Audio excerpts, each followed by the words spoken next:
We'll be looking tonight at Deuteronomy chapter 8. And we're going to go down to verse 10. Deuteronomy chapter 8, verse 10.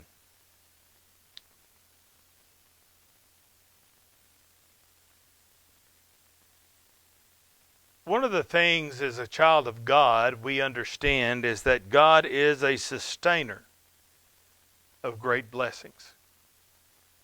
We are a blessed people. We have so much. And God takes care of those that are His. But I want to share with you a occurrence that happened in the city of Boston. And it was January the 15th, 1919. It seems that there was a holding tank, or two holding tanks at least, of molasses that they were shipping out. Well, for whatever reason, these tanks burst.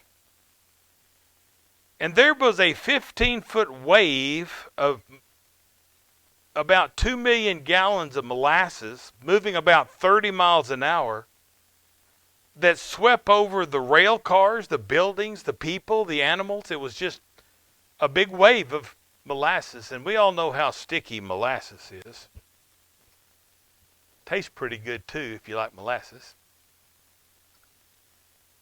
The sad commentary in this is that 21 people lost their lives and over 150 were injured.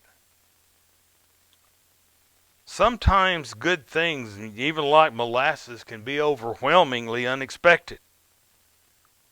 But before the children of Israel entered into the land of promise, Moses warned the people to be careful not to take credit for the good things they had received or were about to receive.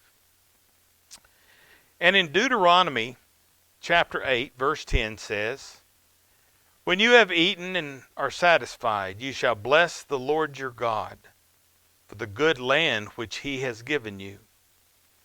Be wary, and do not forget the Lord your God by not keeping His commandments and His ordinances and His statutes, which I command you today. Otherwise, when you have eaten and are satisfied, and will build good houses and live in them, and when your herds and your flocks multiply, and your silver and gold multiply, and all that you have multiplies, then your heart will become proud, and you will forget the Lord your God, who brought you out of the land of Egypt, out of the house of slavery. He led you through the great and terrible wilderness with it, fiery serpents and scorpions and thirsty ground where there was no water. He brought water for you out of the rock of the flint. In the wilderness He fed you manna, which your fathers did not know, that He might humble you, that He might test you, to do good for you in the end. Otherwise you may say in your heart, my power and the strength of my hand made me this wealth. But you shall remember the Lord your God, for it is He who has given you power to make wealth, that He may confirm His covenant, which He has sworn to your fathers, as it is this day." All good things are a blessing, but we always need to remember that all good things come from God. And God truly blesses and sustains us because He loves us so much. He also loved us so much that He sent His only begotten Son to die on a cross for us.